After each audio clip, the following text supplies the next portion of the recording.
Vamos. Muchísimas gracias por estar aquí y conceder esta entrevista al Estado.net, presidente Rafael Correa. No, felicitaciones a ustedes porque dentro de los duros momentos que estamos viviendo surgen iniciativas tan buenas como Estado.net. Qué calidad de periodismo. Así que todo nuestro respaldo y muchas gracias por esta entrevista. Muchas gracias. Me gustaría preguntarle para empezar sobre su visión sobre lo que acontece ahora mismo en Ecuador.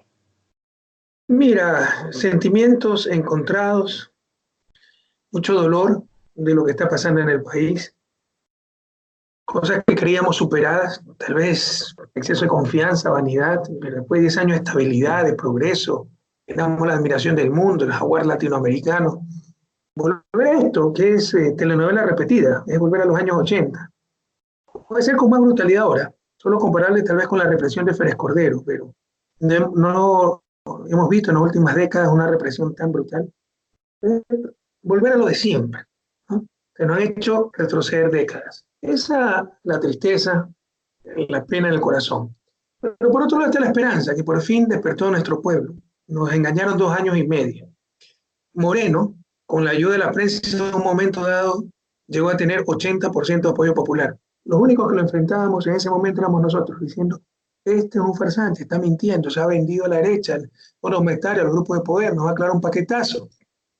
Están provocando una crisis, están pegándose tiros en el pie, verán que no vamos a tener financiamiento, van a tener que hacer ajustes. Nadie nos escuchó.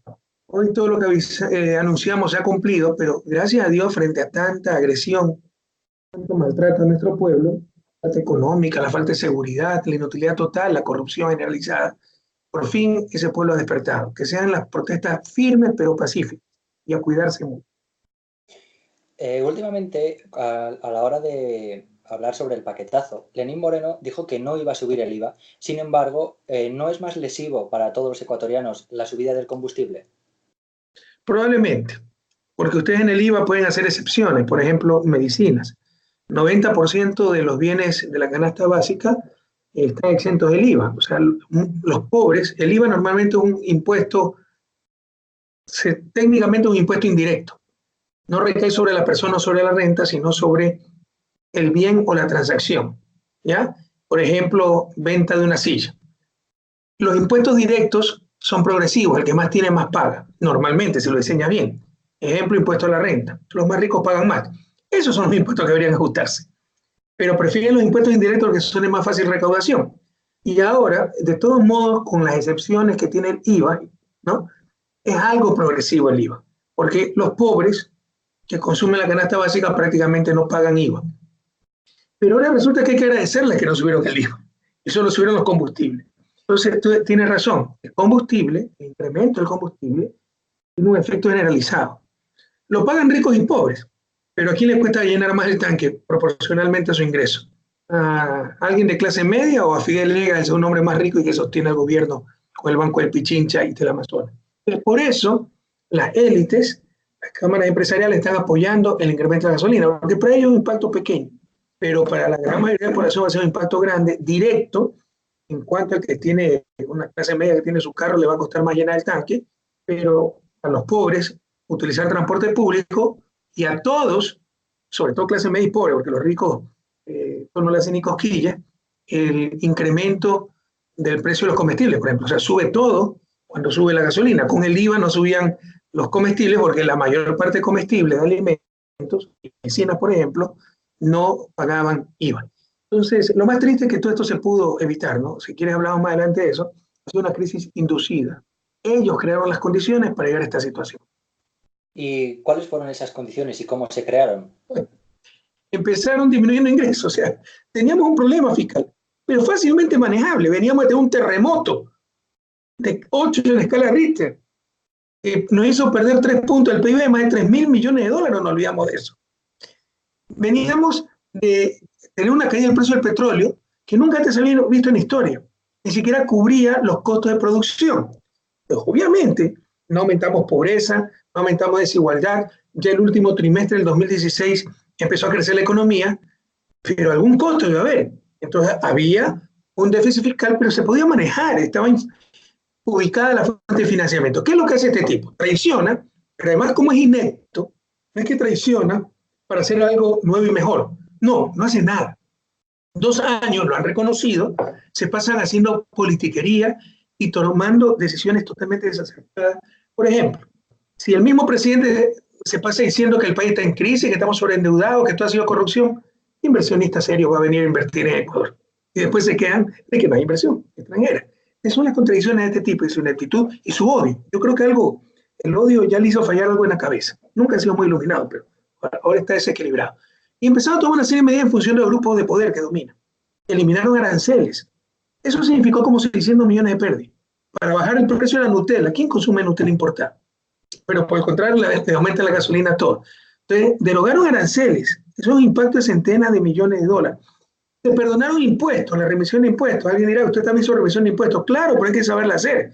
Es cuando tienes juicios, muchos juicios, con pequeños deudores, más te cuesta litigar, decirles, vean, si pagan ahora, les perdonamos los intereses, perdonamos esto, etc. Creo que fue durante 3 meses la remisión.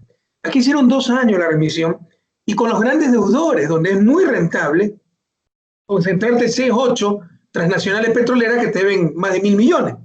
E íbamos a ganar esos juicios. Ya incluyen a toda esa gente. O sea, no fue una trampa para perdonarse ellos los impuestos. Acaban de reducir el ISD, el impuesto a salida de divisas, acaban de eliminar, lo ha dicho Moreno en el paquetazo, el anticipo del impuesto a la renta que evita evasión, impide evasión y da liquidez, podríamos decir ingresos, al Estado. Entonces, por un lado, reducen ingresos. Por otro lado, aumentan gastos de la forma más torpe, ¿no? Por hacerle daño a Correa. Por ejemplo, cosas que la gente ni se entera. Se financiaba el seguro social con el techo a las utilidades, porque había sectores como las telecomunicaciones que utilizan el espectro radioeléctrico, que es del Estado, que tenían $20.000 de utilidad antes de nuestro gobierno. Ni siquiera declaraban utilidades. Evadían impuestos y estafaban a sus trabajadores. Al inicio de mi gobierno me adoraban los trabajadores de Porta, Movistar, porque logramos que declaren utilidades y estaban ganando. Hay participación de utilidades de parte de los trabajadores de Ecuador, estaban recibiendo por fin utilidades. Pero empezaron a recibir utilidades de $20.000, más de $10.000, $12.000, con ecuatorianos, sector artesanal que nunca en la vida había medio centavo de utilidades, sector público que por ley no recibe utilidades. Les pusimos un techo, parece que era 20 salarios mínimos, más de máximo $8.000, algo así. Eso afectaba, créeme, el 1 por 10.000 de los trabajadores. Bueno, les devolvieron y con eso que se liberaba, iba al Estado para financiar, subsidiar las pensiones de las amas de casa, esas mujeres que se rompen el alma trabajando en el hogar y no tienen una jubilación. Bueno, eliminaron ese techo a las utilidades, ya no recibe ese ingreso del Estado y tendrá que sacar de otra parte para seguir subsidiando las pensiones de las amas de casa. Pero lo más grave de todo, devolvieron el 40% de subsidio a las jubilaciones de la seguridad social, lo cual es innecesario. Algunos creen, yo soy el malvado que estoy contra la seguridad social. Un estadista debe ver de todo, no la parte. En estos momentos, ese subsidio es innecesario. El IES tiene superávit de caja, es más lo que le ingresa que lo que gasta. Pero tiene déficit actuarial, sí, después de 40 años, entonces habrá que prepararse, habrá que hacer reformas. De hecho, reactivando la economía es una forma de mejorar todo eso, porque más gente se afilia, se sostiene el sistema. Si sube el desempleo, menos gente aporta al IES. Hay otras formas de financiar el IES en el largo plazo. Todos los sistemas de seguridad social en el mundo, prácticamente todos, tienen déficit actuarial. La gente la asusta con ese déficit actuarial, cuando en este momento es más lo que recibe que lo que paga. Es innecesario ese subsidio. Lo volvieron a establecer. ¿Sabes cuánto cuesta eso? Lo que estamos teniendo con el alza de los combustibles, 1.300 millones anuales. 1.300 millones anuales. ¿No? Que van al IES, pero no solo eso, ahí viene la otra parte. Por eso hicieron la fórmula perfecta para tener esta crisis. Disminuyeron ingresos, aumentaron gastos. 1.300 millones solo con lo del IES, 40%. La gente no entiende estas cosas. Y prohibieron financiamiento. Prohibieron que ese IES financie al Estado, compre bonos. ¿Por qué? La misma plata que le está dando el Estado, o sea, estamos peor que antes de mi gobierno. Antes de mi gobierno había ese subsidio, se le pagaba al IES y el IES compraba bonos al Estado y se financiaba el Estado con la plata que le había dado el IES. Prohibieron eso. Por esa plata va a ir afuera, esos 1.300 millones van a ir a financiar a Estados Unidos para que nos pague 0.5%. La economía más estúpida que hay, pero la gente no lo sabe. No hay fuente de financiamiento y también prohibieron que el central financie al gobierno, que es propia plata del gobierno. En el central está la reserva de los bancos, pero los depósitos de las diferentes instituciones del Estado que financia el Estado central, municipios, universidades, empresas públicas. Cuando llegamos al gobierno habían 2.000 cuentas dispersas. Unificamos en la cuenta única del Tesoro y se fortaleció mucho la Reserva Internacional del Banco Central. El 80% es plata del Estado, 20% se da a la reserva de los bancos. Prohibieron que le preste al Estado. Van a mandar esa plata también afuera para que gane 0.5%. Economía estúpida. Disminuyen ingresos, aumentan gastos y prohíben financiamiento interno. ¿Qué les queda? Financiamiento externo, bonos carísimos, y venga Fondo Monetario a aplastarnos, pero darnos algo de plata. Ellos mismos crearon esta crisis y con una añadidura, yo hubiera querido recibir el país que ellos recibieron. Hoy es fácil olvidar, pero yo recibí un país con corte de energía, sin infraestructura, con el Fondo de Solidaridad dueño de las eléctricas, perdían plata las telefónicas, la AGD, no se resolvía la crisis bancaria, 800 conflictos internos de límite, nos matábamos entre ecuatorianos. Dejamos un país muchísimo mejor, por eso dijimos a mesa servida, porque estos creían que era Suiza. No, seguimos siendo un país en vía de desarrollo, pero nada que ver con el país del 2007. Pero además con 100.000 millones de inversión, que le da directo al Estado por hidroeléctricas, por el campo tipo Tini, que lo empezamos a desarrollar nosotros sin recibir un solo centavo de ingreso, por la repotenciación de la refinería, cerca de 2.300 millones, entendamos ecuatorianos, están ahorrando, recibiendo directamente o dejando de gastar cerca de 2.300 millones de dólares.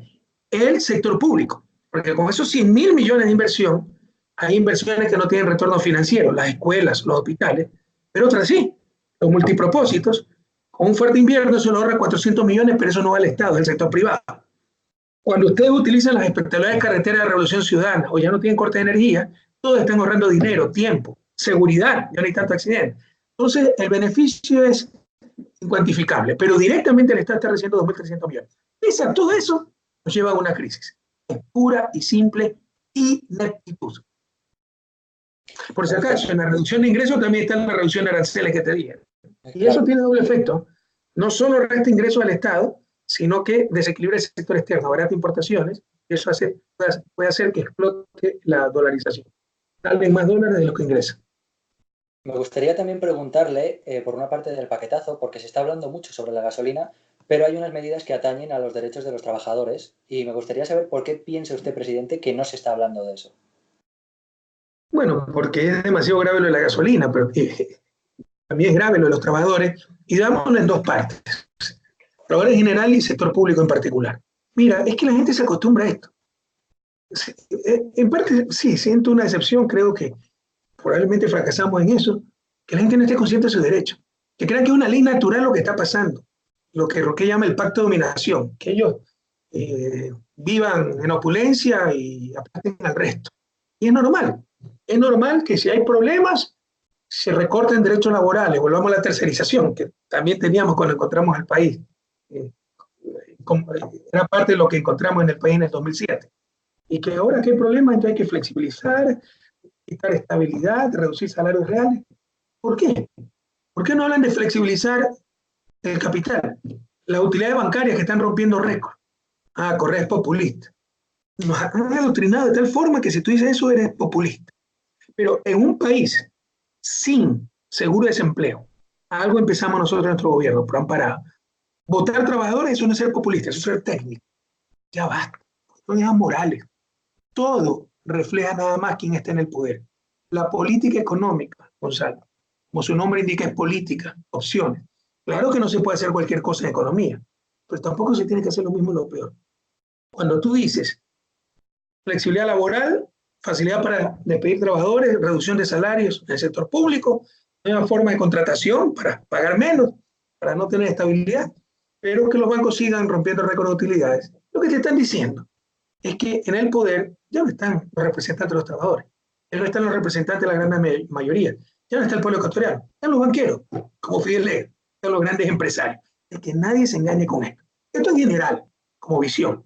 El capital dominando a los seres humanos. No tiene por qué ser así. Ecuatorianos, ecuatorianas y ecuatorianos. No tiene por qué ser así. No acepten lo inaceptable. Nos están engañando. Recuerden los 10 años que vivimos, 2007-2017, que nunca se aplicaron estas políticas. Son los años de mayor prosperidad de la historia del país. Pero lo segundo, El ensañamiento, si tú quieres, con el sector público. Reducción de vacaciones, sino era una concesión al sector público, una compensación a la falta de otro derecho, que es el reparto de utilidades del que hablamos hace un momento. Reducción del 20% para los nuevos contratos. En las empresas públicas un día, que es inconstitucional eso, un día de aporte, es decir, reducción de los salarios reales. ¿Por qué? No solo es la explotación laboral, es desmantelar al Estado. Ese es el objetivo de esta gente, lo dijeron. Este paquetazo se fabricó en las cámaras de la producción, son las cámaras de producción las que están gobernando. Y lo dijeron, hay que sacar el Estado de la economía. ¿Por qué? ¿Sabes por qué? Porque mientras menos Estado haya, más negocio para ellos existe. El rato en que el Estado ya no dé educación, van a poner de nuevo sus escuelas privadas de lujo. El rato en que el Estado no dé salud, van a poner de nuevo sus clínicas privadas, pues, y podrá salvarse el que tiene dólares para pagar. El rato en que el Estado ya no tenga universidades públicas de calidad, van a volver a esas universidades de garaje, pues, que vendían el título. El rato en que el Estado no construya carreteras, construyen ellos con peaje. El rato en que no construye hidroeléctrica, la construyen ellos. ¿A qué costo? Y bienvenida a la inversión privada. Pero yo no me voy a sentar de brazos como Estado a esperar que se les ocurra invertir en cosas indispensables como energía, carreteras, etc. Entendamos, es todo ideológico. Desmantelar el Estado para que el sector privado haga lo que le dé la gana, para que todo sea un gran mercado y debemos de tener sociedad. Me gustaría también preguntarle cómo cree usted que va a afectar a la realidad cotidiana de la gente de Ecuador cuando se apliquen estas medidas. Bueno, ya se está viendo aquello. Ya está subiendo el precio de todo. Hay lo que se llama economic overshooting, una sobrereacción, especulación. Después disminuirán un poco los precios, sus precios de nuevo equilibrio, utilizando términos económicos, con los cuales no comparto mucho, dicho sea de paso. Pero va a subir el pasaje, va a subir el flete, va a subir los alimentos, va a haber un incremento del costo de la vida. Eso significa disminución del ingreso real, con tu mismo ingreso compras menos, y eso significa aumento de la pobreza, que ya aumentó en 500.000 personas. Estos ineptos, con recuperación del precio del petróleo. Yo lo tuve a menos de $20 al inicio del 2016, sin ningún factor externo. No ha habido cambios drásticos en el entorno internacional, no ha habido terremotos. Aumentaron la pobreza estos 2 años. Después de 10 años empieza a subir la pobreza, cuando siempre la mantuvimos en descenso. Bueno, medio millón de ecuatorianos no en la pobreza, cerca de 3 puntos de incremento de la pobreza, 22 al 25%. Realmente es ineptitud y crueldad ya. Entonces, el efecto va a ser eso, subida de los precios y con eso carestía y con eso incremento de la pobreza, y ya se está observando. Y de la mano de esas cosas, más lo que siente la población, desprecio, como si no son parte de un proyecto social, aumenta la delincuencia, aumenta la inseguridad. Ellos creen que eso se va a solucionar dando balas, golpeando a la gente, tirando bombas lacrimógenas. No, eso se soluciona con mejores niveles de vida y con justicia para todas y todos, porque incluso si mejora tu nivel de vida, pero tu nivel mejora 1, el de Fidel Egas mejora 100, eso ¿por qué? No hay derecho. O sea, la desigualdad, no solo la pobreza, no, la desigualdad crea estas tensiones sociales que se expresan muchas veces en inseguridad y delincuencia.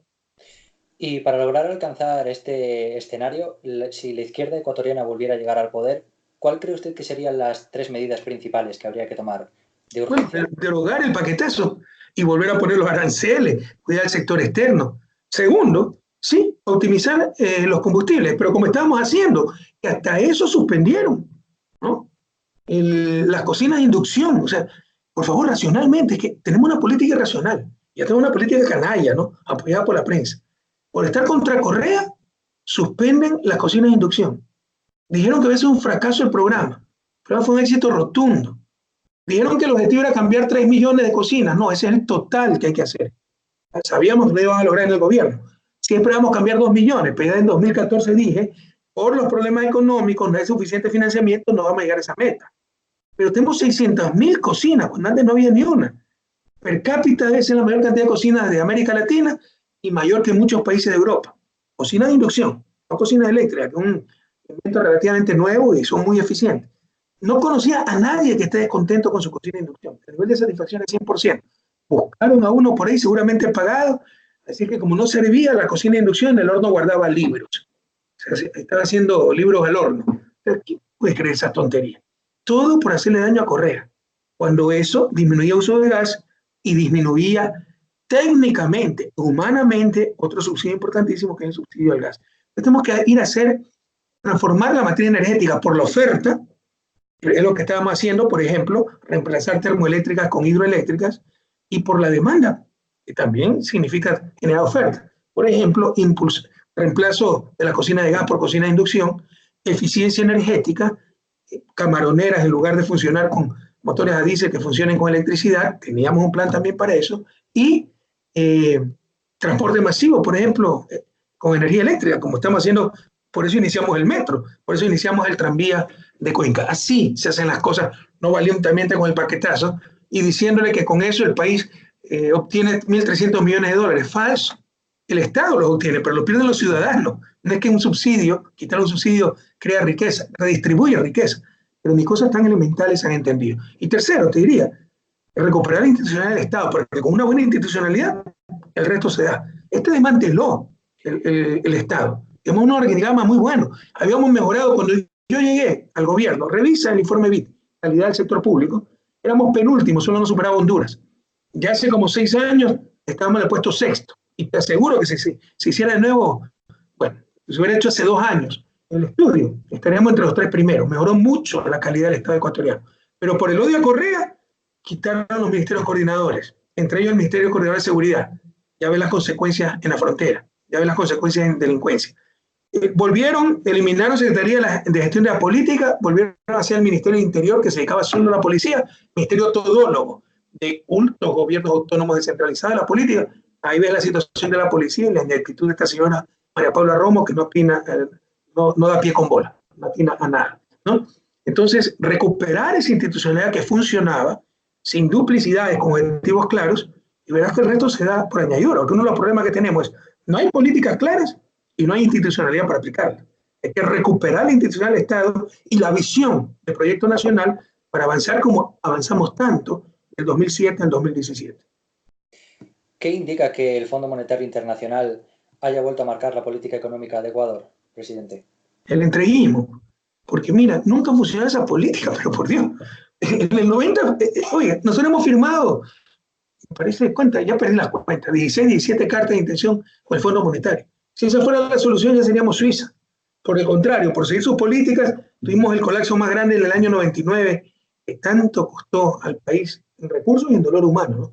La tragedia de la migración. Fueron las políticas del fondo. No, los bancos solitos se regulan, desregulemos el sector financiero, sino que les dio la gana, nos quebraron a todos, menos ellos. Porque ese es el neoliberalismo, ¿no? Cuando ganan, ganan ellos. Cuando pierden, perdemos todos, salvo ellos. Entonces, ¿por qué viene de nuevo?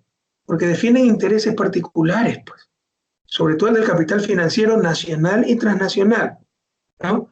Están defendiendo, mira lo que hicieron, les prestamos, ¿ya? Con la condición de que sirva para parar Chevron. ¿Por qué no le ven directamente a Chevron y negocian? Pagarle a largo plazo, si es que le pagamos, ¿ya?